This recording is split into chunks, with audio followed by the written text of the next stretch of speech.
দুনিয়ার সবচেয়ে সহজে ছানা ছাড়া মুড়ি দিয়ে গোলাপ জামুন মিষ্টি রেসিপি। আসসালামু আলাইকুম, কেমন আছেন সবাই? আশা করি আল্লাহর রহমতে সকলে ভালো আছেন। আমরাও আলহামদুলিল্লাহ ভালো আছি। তো আজকে আমি খুবই মজার এবং লোভনীয় একটা মিষ্টি রেসিপি নিয়ে আসছি। আর আজকের মিষ্টি আমি কোনো ছানা দিয়ে তৈরি করব না, আমি ঘরে থাকা যে মুড়ি, কারণ সেই মুড়ি দিয়েই আজকে আমি এই গোলাপ জামুনটা তৈরি করে দেখাবো।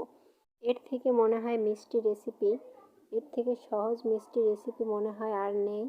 আপনারা একবার ট্রাই করলেই বুঝতে পারবেন এটা কতটা মজার এবং লোভনীয়। আর খুবই সহজে কিন্তু এই মিষ্টিটা তৈরি করা যায় একেবারে অল্প সময়ের মধ্যে। তো চলুন এই মিষ্টিটা আমি কিভাবে বানাই। আপনারা ভিডিওটা স্কিপ না করে দয়া করে একটা লাইক দিয়ে সম্পূর্ণ ভিডিওটা কন্টিনিউ করুন। আশা করি আপনাদের কাছে ভালো লাগবে। তো আমি যেহেতু এখানে মুড়ি দিয়ে আজকের এই গোলাপ জামুনটা তৈরি করব, সেজন্য আমি এখানে 1 বাটি মুড়ি নিয়েছি।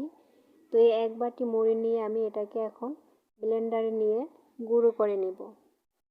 আপনারা চাইলে কিন্তু এটা শিলপাটায়ও বেটে নিতে পারেন। তো আমি ব্লেন্ডারের জারে নিয়ে এটাকে গুঁড়ো করে নিয়ে তারপরে ফিরে আসছি। আমি এগুলো একটা ব্লেন্ডারের জারের ভিতরে দিয়ে দিচ্ছি।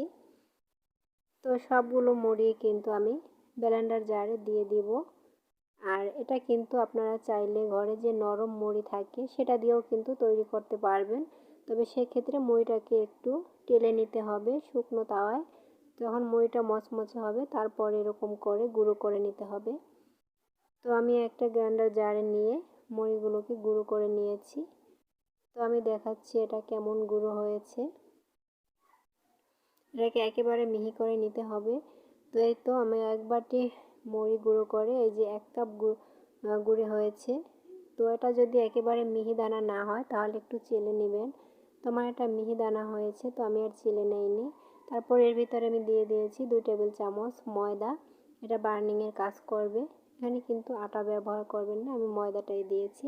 তারপর এখানে আমি 1 কাপ পরিমাণে দুধ নিয়েছি। দুধটা আমি আগে থেকে জাল করে নিয়েছি ঘন করে। আর দুধটা কিন্তু গরম আছে, তো চুলায় দেওয়ার সঙ্গে সঙ্গে কিন্তু বলকটা এসে যাবে। তো আমি এখানে স্বাদ অনুযায়ী একটু লবণ দিয়ে দিলাম। আর দুধটা বলক আসলেই আমি এখানে সেই মিশিয়ে রাখা মুড়ির গুঁড়ো আর ময়দার যে মিশ্রণটা সেটা এখানে দিয়ে দিলাম। দিয়ে আমি এই যে অনবরত নেড়ে চেড়ে চুলাটা অফ করে দিয়ে এটাকে ভালো করে একটু মিশিয়ে নিচ্ছি। তো এটা সিদ্ধ করা হয়ে গেলে, আর এদিকে আমি এটা একটু ঠান্ডা হতে থাক, এদিকে আমি একটা শিরা তৈরি করে নেব। তো এখানে আমি দিয়ে দিয়েছি 1.5 কাপ চিনি, আর দিয়ে দেব সেম কাপ মেপে আমি 1.5 কাপ পানি। 1.5 কাপ চিনিতে আমি 1.5 কাপ পানি দিয়েছি। চিনি আর পানিটা কিন্তু আমি সমানভাবেই দিয়েছি। তো এবার এটাকে দিয়ে আমি নেড়ে চেড়ে চিনিটাকে গলিয়ে নিব। আর এটা কিন্তু বেশি করতে হবে না, যে 1 তার 2 তার এরকম করার কোনো প্রয়োজন নেই। এটা একটু আঠালো হয়ে আসলেই কিন্তু শিরাটা তৈরি হয়ে যাবে। তো এটা কিছুক্ষণ জাল করে নেওয়ার পর আমি এর ভিতরে দিয়ে দিচ্ছি 3টা সাদা এলাচ। তো এলাচটাকে আমি এখানে দিয়ে দিয়েছি, কারণ এলাচের দেওয়ার কারণে কিন্তু সুন্দর একটা ফ্লেভার আসবে। তো এলাচটা দিয়ে আমি আরও কিছুক্ষণ এটাকে নেড়ে চেড়ে নিচ্ছি। তারপর আমি একটু হাত দিয়ে দেখিয়ে দিচ্ছি যে এটা একটু আঠালো আঠালো হয়েছে। তো যখন এটা চিটচিটে হয়ে যাবে তখন এটাকে চুলা থেকে নামিয়ে নিতে হবে। তো এদিকে যে ডোটা তৈরি করে রেখেছিলাম মুড়ির, সেটা কিন্তু ঠান্ডা হয়ে গেছে। তো এখন এটাকে আমি ভালো করে মথে নিচ্ছি। তো একটু কিছুক্ষণ মথে নিয়ে এর ভিতরে আমি দিয়ে দিচ্ছি এই যে 10 গ্রামের যে গুঁড়ো দুধের যে প্যাকেটটা, আমি এখান থেকে 2টা প্যাকেট দিয়ে দেব।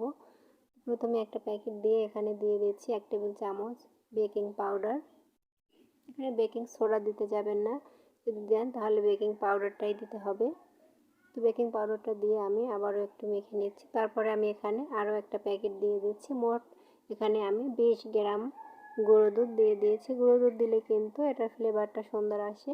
তো তারপরে আমি এখানে প্রথমে একটা ডিম ফেটে নিয়ে দিচ্ছি। তো এবার আমি এগুলোকে খুব ভালো করে মেখে নিচ্ছি। তো আপনারা পরিমাণ অনুযায়ী ডিমটা দিবেন। তো আমি এখানে প্রথমে একটা ডিম নিয়েছি, নিয়ে তো আমি এটা খুব ভালো করে মেখে নিচ্ছি। তারপরে দেখলাম যে এখানে আমার ডিমটা একটু কম হয়ে যাচ্ছে। তো আমার এখানে 2টা ডিম পুরোপুরি লাগে নাই, একটা লাগছে। আর একটা ডিমের আমি অর্ধেকটা নিয়েছি, তো সেটা পরে দেখতে পাবেন। তো এটা দিয়ে আমি হাতে একটু করে তেল নিয়ে নিচ্ছি।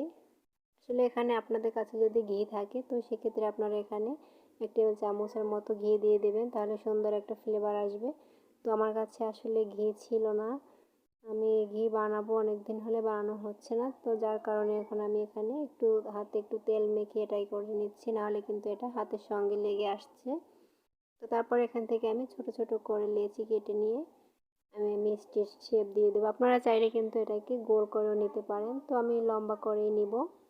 তো এই তো দেখুন, আমার কিন্তু 2টা ডিম পুরো লাগেনি, একটা ডিমের আমার কিছুটা সাদা অংশ লেগেছে, আর এই যে বাকিটা রেখে দিয়েছি।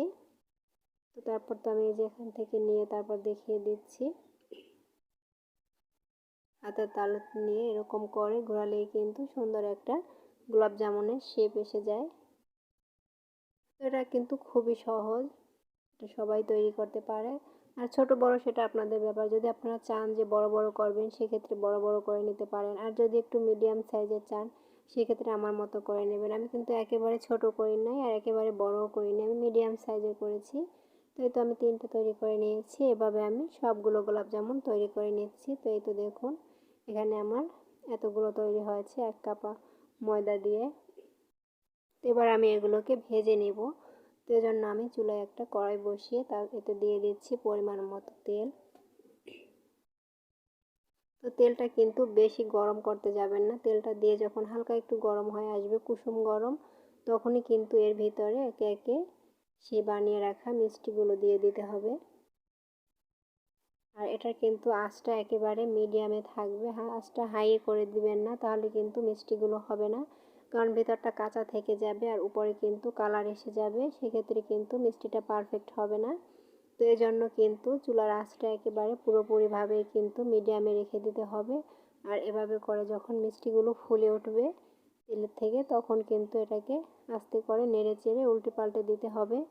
এভাবে উল্টে পাল্টে দিয়ে কিন্তু মিষ্টিগুলোকে মিডিয়াম আঁচে ভেজে নিতে হবে, তাহলেই কিন্তু মিষ্টিগুলো পারফেক্ট হবে। আপনারা তাড়াহুড়ো করে হাই হিটে মিষ্টিগুলো ভাজতে যাবেন না, যে উপরে কালার চলে আসছে কিন্তু ভেতরে কিন্তু তাহলে পারফেক্ট হবে না, মিষ্টি কিন্তু ভেতরে কাঁচা থেকে যাবে।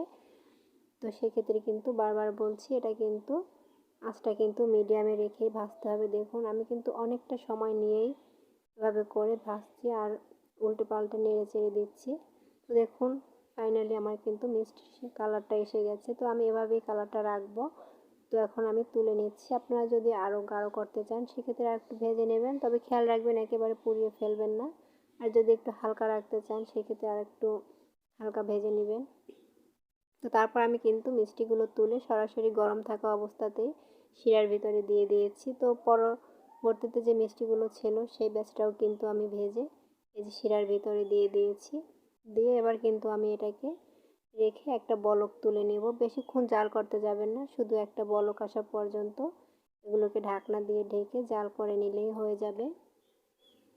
তো আমি চুলাটা অন করে দিয়েছি, দিয়ে একটু নেড়ে দিচ্ছি, নেড়ে চেড়ে আমি এটাকে ঢাকনা দিয়ে ঢেকে একটা বলক আসা পর্যন্ত জাল করে নিব।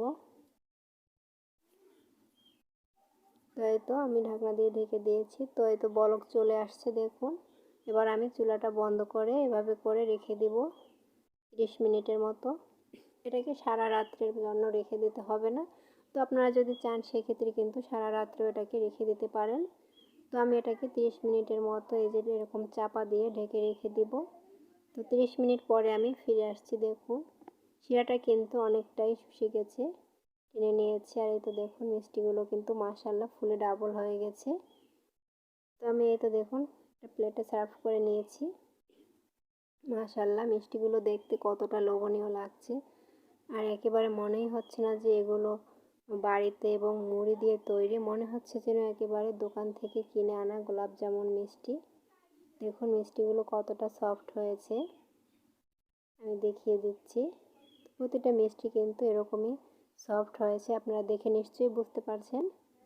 তো আমি একটা কেটে দেখিয়ে দিচ্ছি ভেতরটা কেমন হয়েছে। দেখুন মাশাআল্লাহ ভেতরটাও কিন্তু খুবই সুন্দর হয়েছে, আর মিষ্টিগুলো কিন্তু একেবারে তো ছানার মতোই লেগেছে, এটা কিন্তু মনে হয়নি যে এটা মুড়ি দিয়ে তৈরি।